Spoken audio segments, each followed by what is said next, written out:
రాష్ట్రంలో జరుగుతున్న అభివృద్ధి ప్రజల వద్దకు తీసుకువెళ్లాలని పార్టీ అధిష్టానం ఆదేశించిందన్నారు మంత్రి వివేక్. మంత్రి పదవి ఇచ్చినందుకు కృతజ్ఞతలు చెప్పేందుకు ఢిల్లీకి వెళ్లారు.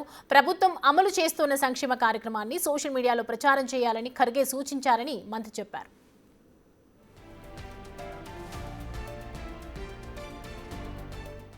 కేవలం ఖర్గే గారికి, కేసీవీ గారికి, ఇంకా ఇతర నాయకులు ఎవరైతే ఉన్నారో ఏఐసీసీలో వారిని కలిసి కృతజ్ఞతలు చెప్పి మేము ఎప్పుడు కూడా రాహుల్ గాంధీ గారు ఏదైతే సోషల్ కాన్సెప్ట్, సోషల్ జస్టిస్ అని వారు మాట్లాడినారో దాన్ని ఇంకా ఎక్కువ బలంగా చేయాలి.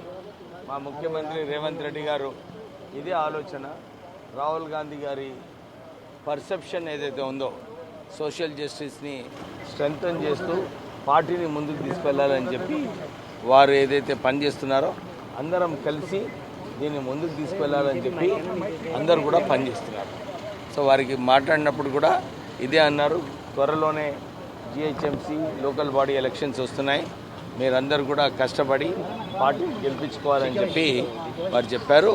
మోస్ట్ ఇంపార్టెంట్ పాయింట్ ఏంటంటే మంచి పని రాష్ట్ర ప్రభుత్వం చేసినప్పుడు ఇది ప్రజల దగ్గర తీసుకెళ్ళి ప్రజలకు చెప్పాలి. ఏది కాంగ్రెస్ ఆలోచన, ఏమిటి కాంగ్రెస్ ఆలోచన, ఏదైతే గ్యారంటీలు ఇచ్చినారో ఎట్లా ఇంప్లిమెంట్ అవుతున్నాయి. ఎందుకంటే నిజంగా చూసుకుంటే ఇందిరమ్మ ఇల్లుతో పాటు ప్రజలందరూ కూడా సంతోషిస్తున్నారు. అరే మాకు నిజంగానే కేసీఆర్ 10 సంవత్సరాలు మాకు డబుల్ బెడ్రూమ్ ఇల్లు అని చెప్పి మాకు మోసం చేశాడు. ఇప్పుడు ఇందిరమ్మ ఇల్లు అన్ని చోట్ల కూడా ఇస్తున్నారు.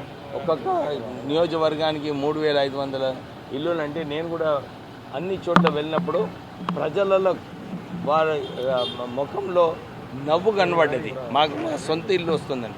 దాంతోపాటు వారు ఏదైతే సన్న బియ్యం ఆల్రెడీ రాష్ట్ర ప్రభుత్వం ద్వారా వారికి రేషన్ షాప్స్ ద్వారా వస్తుందో, ఇంకా రేషన్ కార్డులు కూడా కొత్త రేషన్ కార్డులు ద్వారా బియ్యం కూడా డిస్ట్రిబ్యూట్ చేస్తున్నారు.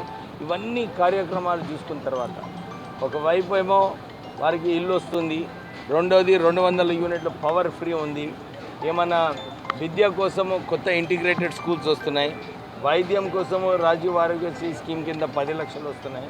ఇవన్నీ కూడా సామాన్య ప్రజలకు ఈ స్కీమ్స్ అన్నీ కూడా ఉపయోగపడతాయి. తర్వాత రాజీవ్ యువ వికాసం ఏదైతే రాష్ట్ర ప్రభుత్వం రేవంత్ రెడ్డి గారు ఆలోచించారో అది కూడా అమలు చేసినప్పుడు అన్ని రంగాలలో ప్రజలకు మేలు గురించి రాష్ట్ర ప్రభుత్వం పనిచేస్తుంది.